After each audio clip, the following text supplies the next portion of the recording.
Good morning, everyone. It's a joy to be back with you all. We're going to begin with a ceremony, which is to say a fire ceremony. Om Bhurvuvah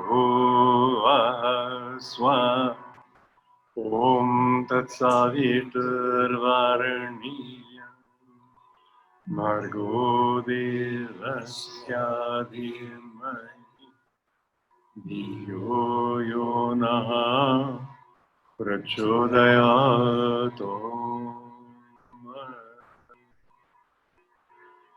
Om Bhurvuvah Swah Om Tatsaviturvaraniyam Bhargo Devasya Dhimai Dhiyo Yonaha Prachodayat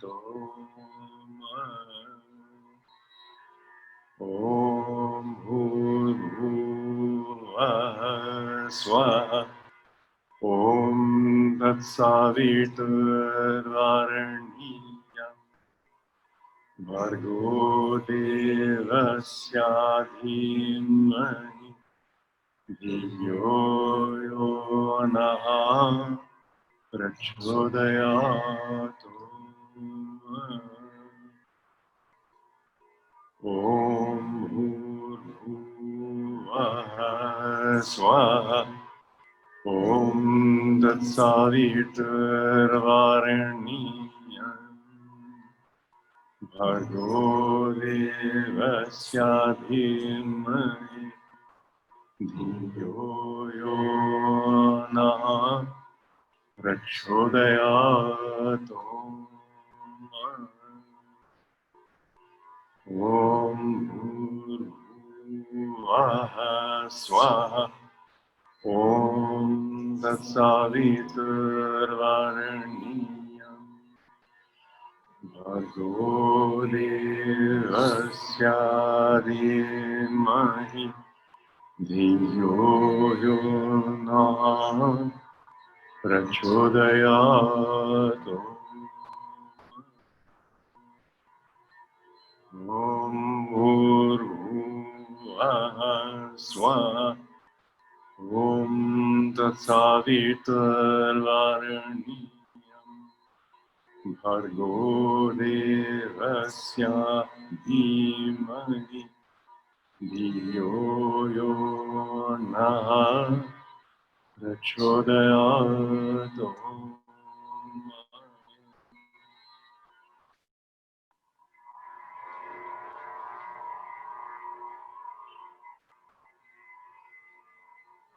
Om Triambakam Yajamahe Sagandhim Pushtivardhanam Purvarukamiva Bandhanam Mrityormukshiyamam Mritat Swaha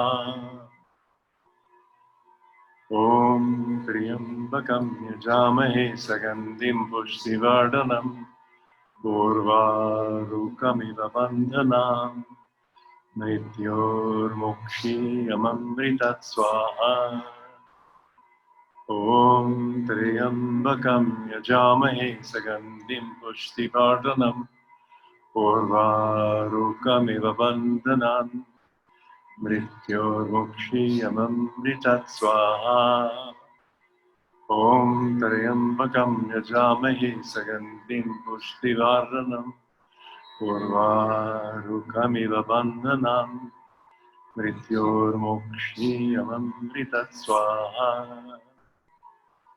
Om Triambakam Yajamahe Sagandhim Pushtivardhanam Purvarukamiva Bandhanam Mrityormukshiyamam Mritat Swaha Om Triambakam Yajamahe Sagandhim Pushtivardhanam Purvarukamiva Bandhanam Mrityormukshiyamam Mritat Swaha Om Triambakam Yajamahe Sagandhim Pushtivardhanam Purvarukamiva Bandhanam Mrityormukshiyamamritat swaha. Om Triambakam Yajamahi.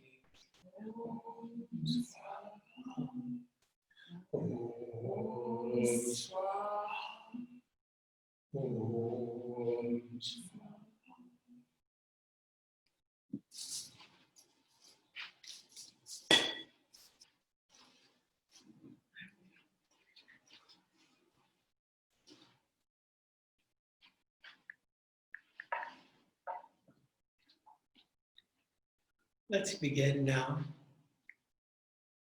with a prayer. Heavenly Father, Divine Mother, friend, beloved God, Jesus Christ, Babaji Krishna, Lahiri Mahashaya, Swami Shri Yukteswarji, beloved Guru, Paramahansa Yogananda Ji, saints of all religions, beloved Swamiji, we bow to you again and again.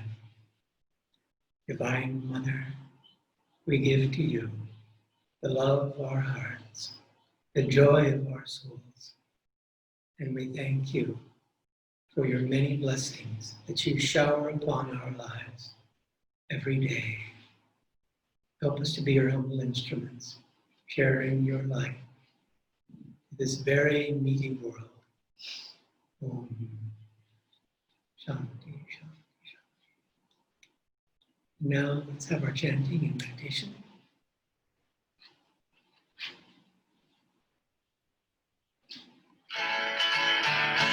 I own nothing, I am free. In myself, I am free. I own nothing, I am free. In myself, I am free. In myself, I am free. In myself, I am free. I am free, ever free. In myself, I am free. I am joyful, ever free. In myself, I am free. I am blissful, ever free. In myself, I am free. I own no one, I am free. In myself, I am free. I own no one, I am free. In myself, I am free. In myself, I am free. In myself, I am free. I am free, ever free. In myself, I am free. I am joyful, ever free. In myself, I am free. I am blissful, ever free. In myself, I am free. I own nothing, I am free. In myself, I am free. I own nothing, I am free. In myself, I am free. In myself, I am free. In myself, I am free. I am free, ever free. In myself, I am free. I am joyful, ever free. In myself, I am free. I am blissful, ever free. In myself, I am free. I own no one, I am free. In myself, I am free. I own no one, I am free. In myself, I am free. In myself, I am free. In myself, I am free. I am free, ever free. In myself, I am free. I am joyful, ever free. In myself, I am free. I am blissful, ever free. In myself, I am free. I own nothing, I am free. In myself, I am free. I own nothing, I am free. In myself, I am free. In myself, I am free. In myself, I am free. I am free, ever free. In myself, I am free. I am joyful, ever free. In myself, I am free. I am blissful, ever free. In myself, I am free. I own no one, I am free. In myself, I am free. I own no one, I am free. In myself, I am free. In myself, I am free. In myself, I am free. I am free, ever free. In myself, I am free. I am joyful, ever free. In myself, I am free. I am blissful, ever free. In myself, I am free. I own nothing, I am free. In myself, I am free. I own nothing, I am free. In myself I am free.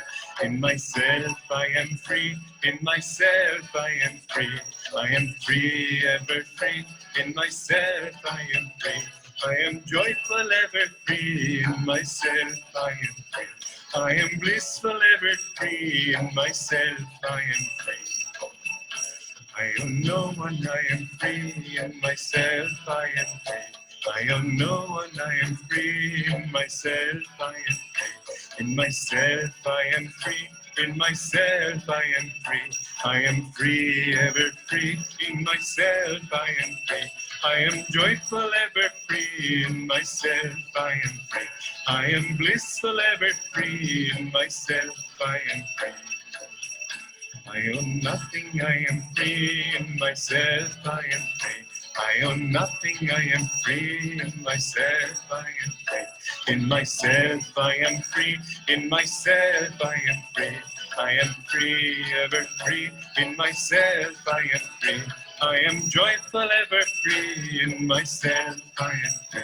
I am blissful, ever free. In myself I am free. I own no one, I am free. In myself I am free. I own no one, I am free. In myself I am free. In myself I am free. In myself I am free. I am free, ever free. In myself I am free. I am joyful, ever free. In myself I am free. I am blissful, ever free. In myself I am free.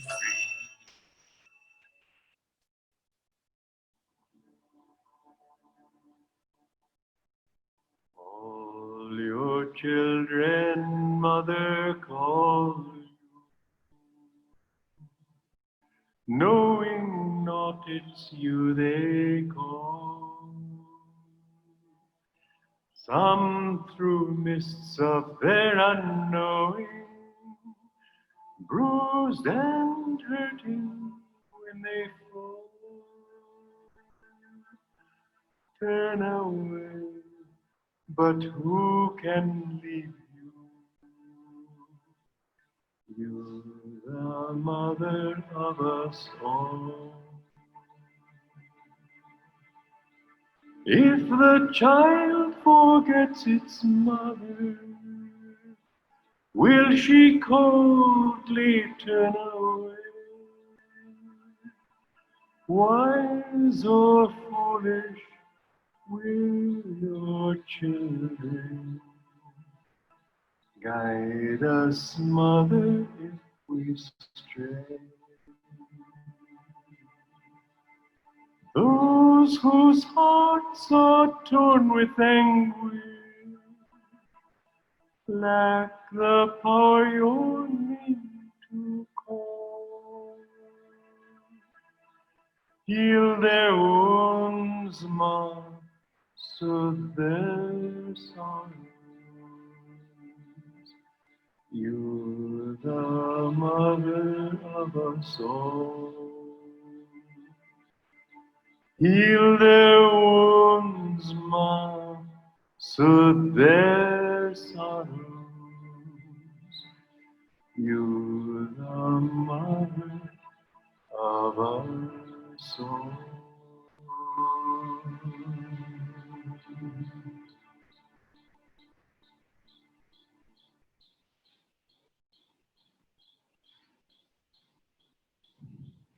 In preparation now for meditation, let's inhale, tense and vibrate our bodies.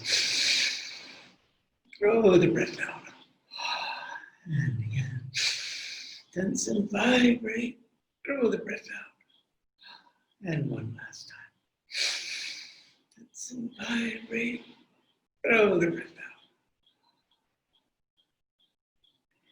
Now let's go deep right away. We'll meditate for about 10 minutes. Offering the heart's natural devotion, awakened through chanting, up to the point between the eyebrows, calling to God deeply there. Reveal myself, reveal myself. And feel this loving response in our hearts.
Well, good morning once again. We're broadcasting from Ananda, Bangalore.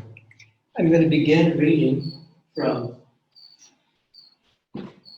the essence of self-realization on the great saint of many centuries ago, Saint Anthony. But before I begin, a little on his life. As a young man, and he lived 300 years after Christ. And as a young man, I believe he lost his parents, and he was quite wealthy.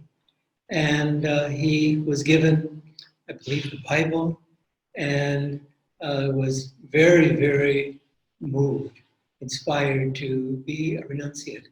And so he sold all his property, gave everything away to the poor, and then moved out into the desert in North Africa, where he spent many, many decades meditating on Christ. And a very significant episode happened in his life. During that time, as incredible as it seems, there was two groups of people there in the Christian church. One thought that Christ was a myth and had never lived.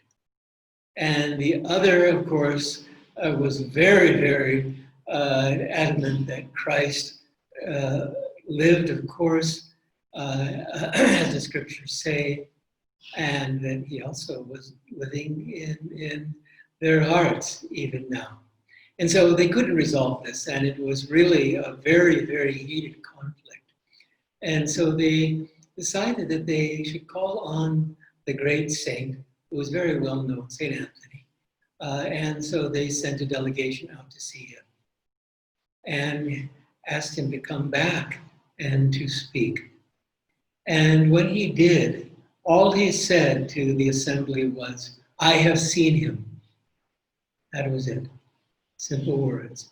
And that was enough to resolve that conflict, because they could see before them that he was truly a man of God. And so, from Paramahansa Yogananda, Saint Anthony spent years meditating in a tomb in the desert. All the while he was tormented by devils. At last, Satan threatened to destroy him if he wouldn't give up his search for God. The walls of the tomb started to crack. They threatened to fall in upon him, crushing him. The friezes of animals on the walls of the tomb assumed living form and converged upon him to devour him. Anthony looked up once more in prayer and called out to Christ. Suddenly, a great light appeared. Jesus Christ stood there at last, gazing calmly down. In an instant, the darkness of Satan vanished. In the ecstasy of divine awakening, Saint Anthony recalled all those incarnations that he had been seeking God. Oh, the Master cried, "I know that experience.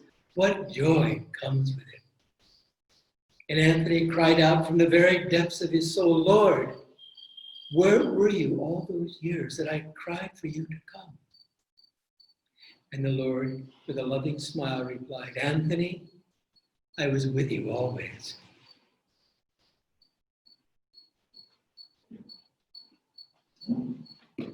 And from Whispers from Eternity, also by Paramahansa Yogananda, entitled, "I baptize myself in the waters of my tears of love.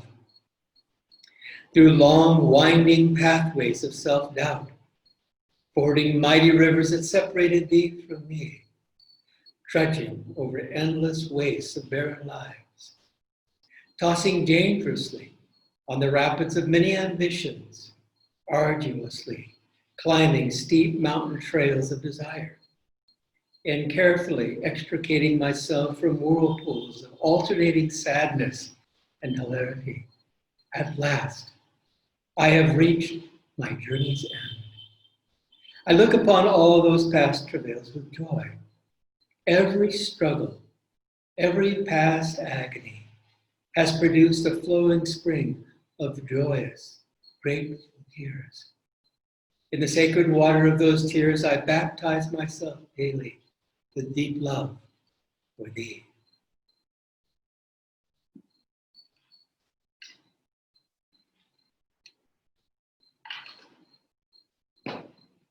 Well, this is a very important weekend, India's independence. And I find it very interesting that our independence in the United States was just the month before in July. And I also find it, and I pondered from time to time, that we have in common that we both, with tremendous effort over many, many years, especially here in India, were able to throw out the British and become our own independent country at last. Well, basically, it's good, again, to recall from time to time that, as Master said, India and America in time would lead the world. And that's very, very important to keep in mind, because we're going through times that are so startling, unknown, extremely challenging, that it's good to keep in mind that at the end of it all, as is always the case with our trials, whether they be small trials or ones like this, which are, very, very large, and at the end, then it really is all about purification. And that we will come out from this experience better for it, because everything has been given to us by a loving hand, by a Divine Mother, with joy, knowing as she does that naturally we're here on this earth because we have karma that need to be worked out. And so there's times where collectively, and in this instance, the entire world is involved in this enormous challenge that affects billions of people, in order that we once again remind ourselves on the deepest level that we can, the purpose of God, which of course is to the purpose of life, which is to find God. And so it's good to be back. We were enjoying quite a lengthy seclusion, which we needed. Again, seclusion is the price for spiritual greatness, as Yogananda said, and it's so important to get some time to be alone with God, whether it's a few hours or longer periods of time, because when we're able to do this, we find that through introspection, because we have some time, we're able to make needed changes and to redirect our lives, to deepen our meditation, to refine our thoughts. So many, many things are possible when we take the time to be with God and gurus. This was a very unusual seclusion that Roma and I had. It started literally with a bang, and I can't remember ever a seclusion as dramatic as this. Next door, we have quite a large building project going on, and they have a scaffolding there in between the two houses, and that scaffolding fell on the center with a crash, and we hardly knew what had happened, and we looked out and were just bewildered. How could that be? And so that began our seclusion. And so you might say that our seclusion was a karma yoga seclusion, at least that first chapter. And there were many other events that unfolded around that, getting the scaffolding back. Meantime, Divine Mother, she has a mischievous streak. She turned off our internet. The gas went out. It was just one thing after another. Great for keeping one's sense of humor and understanding, of course, that God does everything for the best.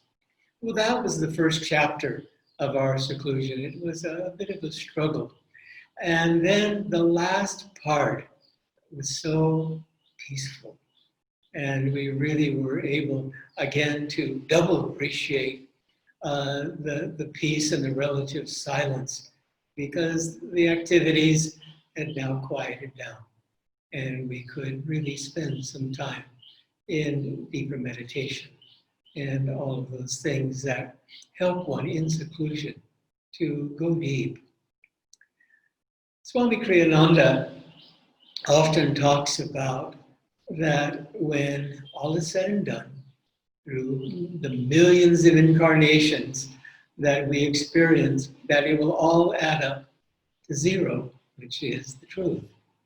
And so he from time to time would share this funny story.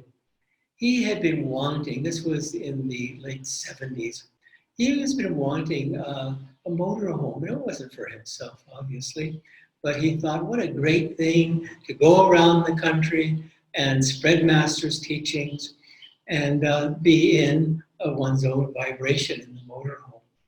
And so finally, after some years, the motorhome arrived. And he was just like a little child. He was so excited that he was just jumping up and down. And yet at the same time, he knew that every plus is balanced out with a minus, on and on it goes. And so he knew that by getting excited with this latest acquisition, that he was going to have to pay for it, but he just didn't care. It was just too much fun. And so, as he said that when you are a meditating yogi and all, sometimes the karma comes back very quickly. The karma is quick, and in this case it was. And so the pendulum had swung with him being so gleeful about the motorhome. Now he knew it was going to swing back, and it did. Well, at the time, Vidura, one of our long-term members, and one of our Nayaswamis at Ananda, was the driver of the motorhome. And it was new, and he had forgotten to set the brake. And he went back to get a snack or something in the motorhome, not knowing that the motorhome was slowly creeping forward on its own until it crashed into a wall. Well, just at that time, Swami, there in the back part of the motorhome, was reaching for something on a high shelf, and he was balanced very precariously on one foot. And when the motorhome hit the wall, he fell down to the ground and broke his finger. Well, what was his reaction? He began to laugh because he appreciated, he knew that he was going to have to pay for getting so excited. You know, yogis, of course, try to always remain even-minded and cheerful, whether through gain or loss and whatever it might be. So he knew he was going to have to pay, and he did. And so how many people have a calamity such as, you know, breaking a bone and burst out laughing? And I've always appreciated that story. And of course, he wasn't mad at Vidura or anyone. He just knew that the karma had to come around at one point. It came around a little sooner, perhaps, than he even expected. And so during this time that we find ourselves really in seclusion with this lockdown, it's very important that we use this time wisely. And even though Roma and I had a seclusion which was memorable, I don't think we'll forget it for a while, still, there were those points of time where there was quiet and there was stillness and there was opportunity to go deep. And so for us, again, as often is the case, I think every time that we come out of seclusion, we, of course, are inspired to share a little bit. And so I will. We are going to be having, we just completed our calendar. We do our calendar 3 times a year, 4 months, September through December, and then a little bit often there's an overflow into the following month, which is January next year. So in January, to celebrate, this is a preview of coming attractions, we're going to celebrate the new year and Master's birthday, January 5th, with a guided seclusion. And many years ago, when the guided seclusion was first introduced at Ananda, I didn't know what to think about it because we had always been taught how to take and had experienced, numerous times a traditional seclusion, usually in silence, with an emphasis of longer and deeper meditations and reading of spiritual books and all of that. What was this? A guided seclusion? I didn't know what to think. And yet, there we were at the seclusion retreat, again, Roma and I, back in the 90s, leading these guided seclusions, which again had been introduced, and so we wanted to try them out. And so we led numerous, as it turned out, numerous seclusions. I think mostly they were 5 days, but perhaps there were some on the weekends too, when people were more available to participate. And I found that it was so bonding. It in many ways was, it made me remember what Swami Kriyananda with his brother disciple Ananda experienced when they were in silence, privileged to be in the desert when Yogananda was there in the early 50s, working on the Bhagavad Gita, the commentaries, and so on. And they, Brother Nandamoy, monk at SRF, Self-Realization Fellowship, and Swami found that after they had experienced the silence of seclusion, they were even closer together as brother disciples. And that's the power of silence, because when we're able to put aside the chatter of the mind and the emotions of the heart, and to quiet ourselves and to pray deeply to God and gurus to inspire our meditation, we find that naturally the soul begins to expand. And we want to pray for one another, even with more concentration and with even more sincerity. We want to expand our consciousness to break this bond we have. Remember, the definition of the ego, as Yogananda said, is the soul, which is an extraordinary truth to think about. The soul attached to the body, that's the definition of the ego. Only God could come up with something like that. And yet, there we have it.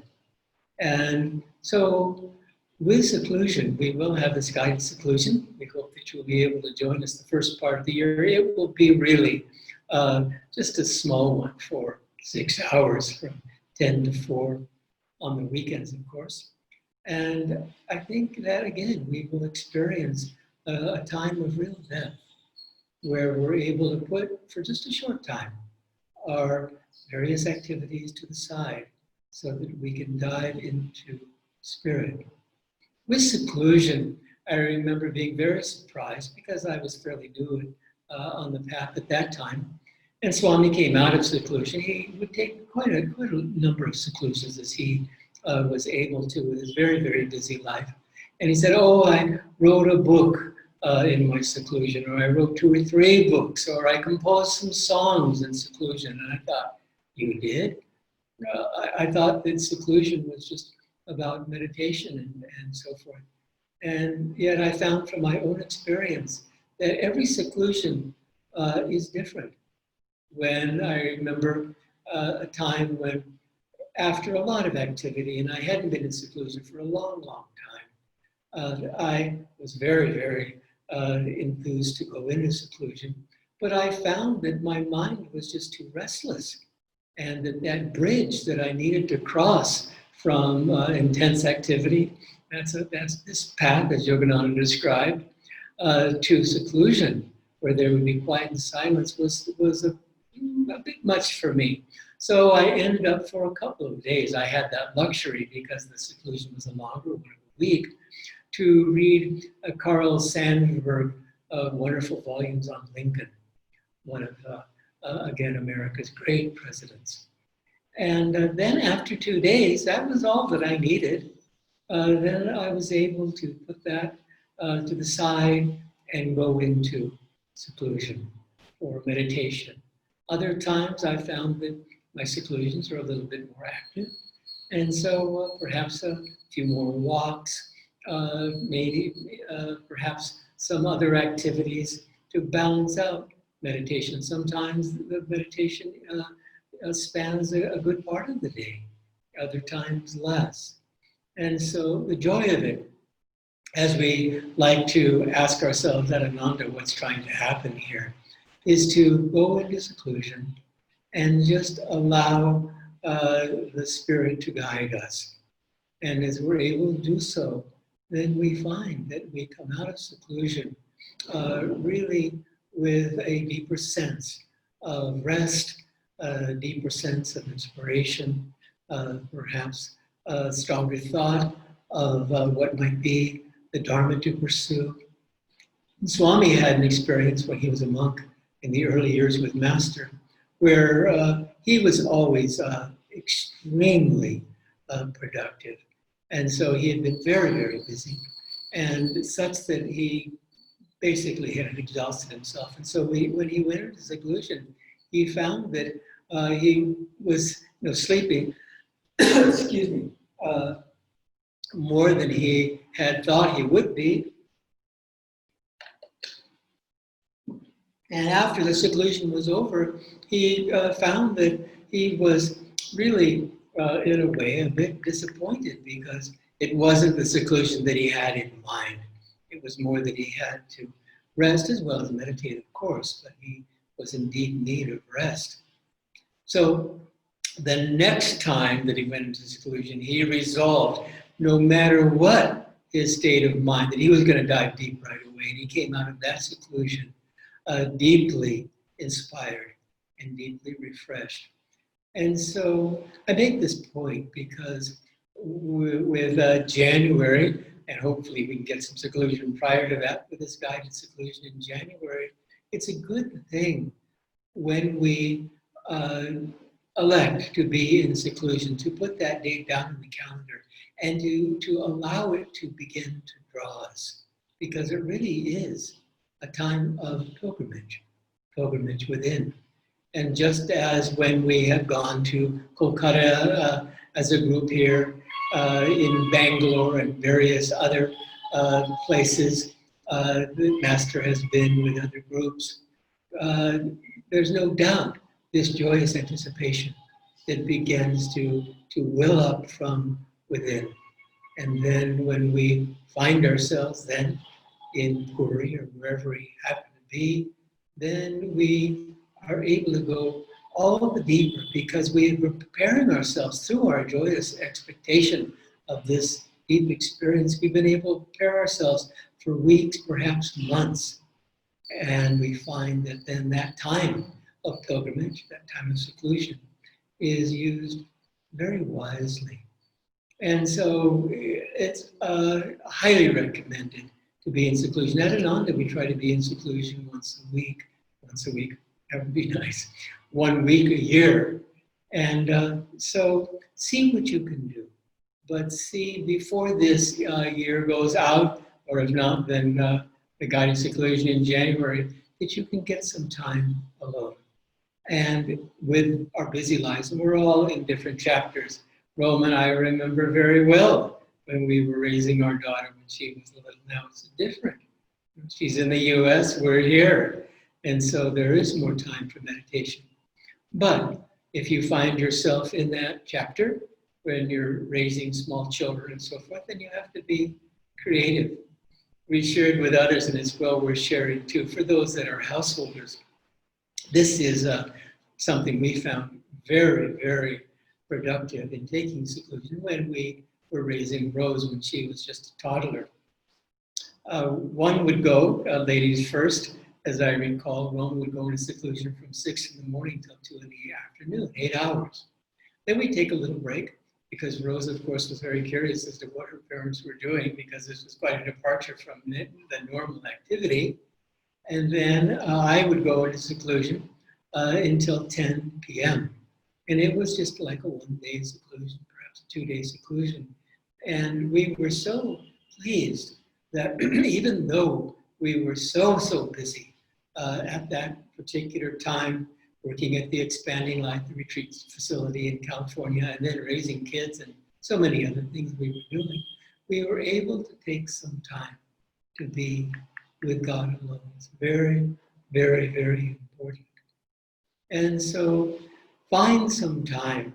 And though we all are in seclusion, in a way, in this lockdown, many people that we've shared with have found and have expressed that this is a really an important time because the dust of activities to some extent has settled, and they're able to resort their priorities. And of course, many are, as Nayaswami Jyotishan Devi recently remarked, busier than they've ever been. And so that, of course, may be the case too. But nevertheless, for the most part, traveling has been put to the side, which certainly takes a lot of time. Many interactions that we would be having with people, perhaps our colleagues, have been put to the side, which all speaks of a little bit more time to have with God and to experience with Guru.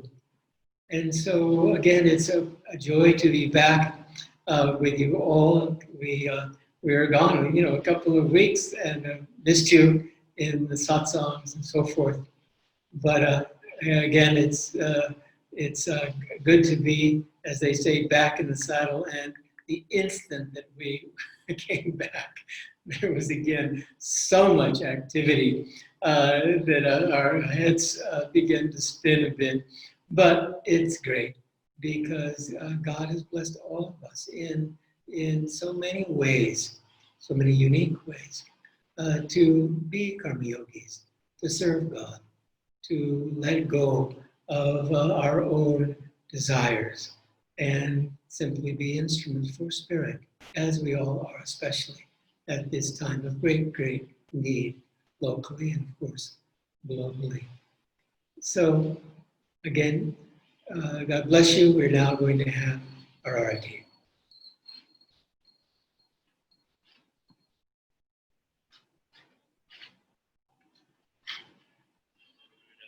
I am thine, I am thine. Lord, I am thine, I am thine. Lord, I am thine, I am thine, I am thine. Lord, I am thine, I am thine. Be thou mine, oh, be thou mine. Be thou mine, oh, be thou mine. I am thine, I am thine. Be thou mine, oh, be thou mine. Be thou mine, oh, be thou mine. I am thine, I am thine. Lord, I am thine, I am thine, I am thine. Lord, I am thine, I am thine. Lord, I am thine, I am thine, I am thine. Lord, I am thine, I am thine. Be thou mine, oh, be thou mine. Be thou mine, oh, be thou mine. I am thine, I am thine. Be thou mine, oh, be thou mine. Be thou mine, oh, be thou mine. I am thine, I am thine. Lord, I am thine, I am thine, I am thine. Lord, I am thine, I am thine. Lord, I am thine, I am thine, I am thine. Lord, I am thine, I am thine. Be thou mine, oh, be thou mine. Be thou mine, oh, be thou mine. I am thine, I am thine. Be thou mine, oh, be thou mine. Be thou mine, oh, be thou mine. I am thine, I am thine. Lord, I am thine, I am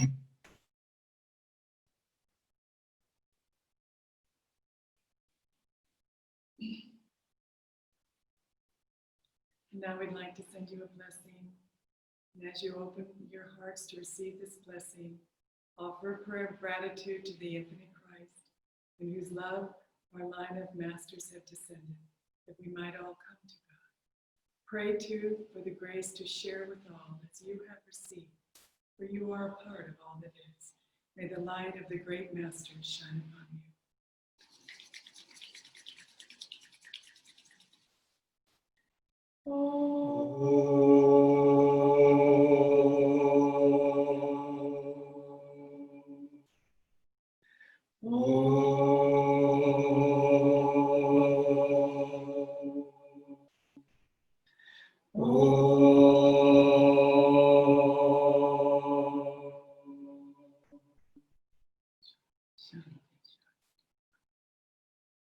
And now let's close with a healing prayer for the world. Include all of those who are in need of healing energy that are on our healing prayer list.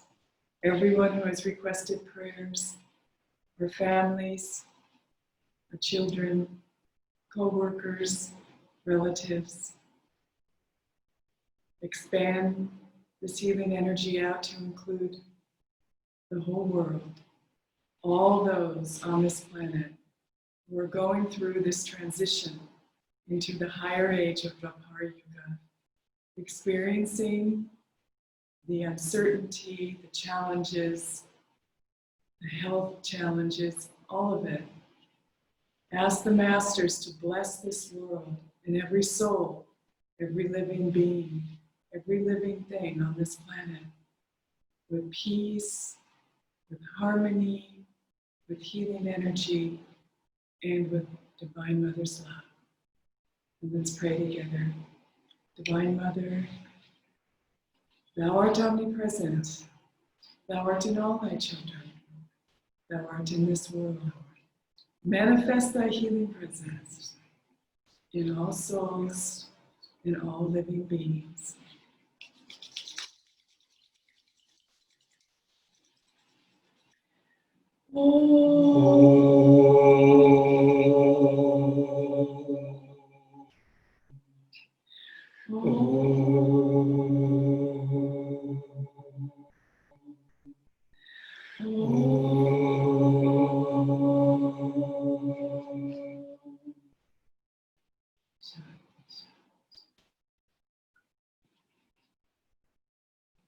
And now we'd like to listen to one song before we close.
Love is all I know, sun rays on the snow of a winter long, in darkness without song.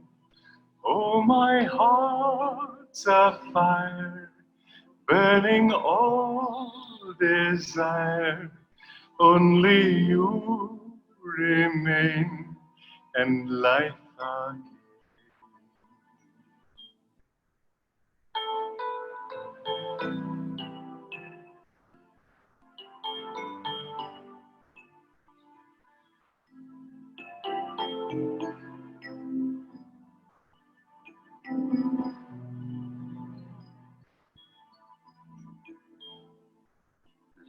is all I knew.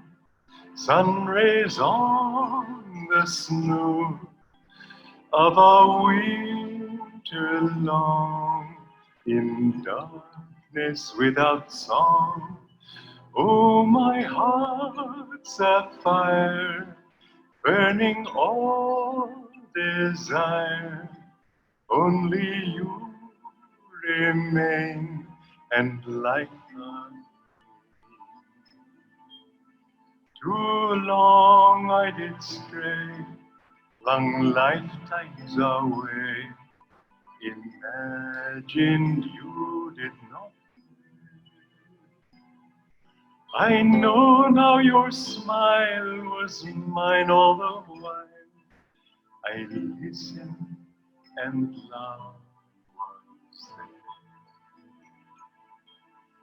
I can't breathe for love. All the stars above call to me, come home. Life's waves all end in foam. Only love can heal all the pain I feel. What a fool was I to turn away.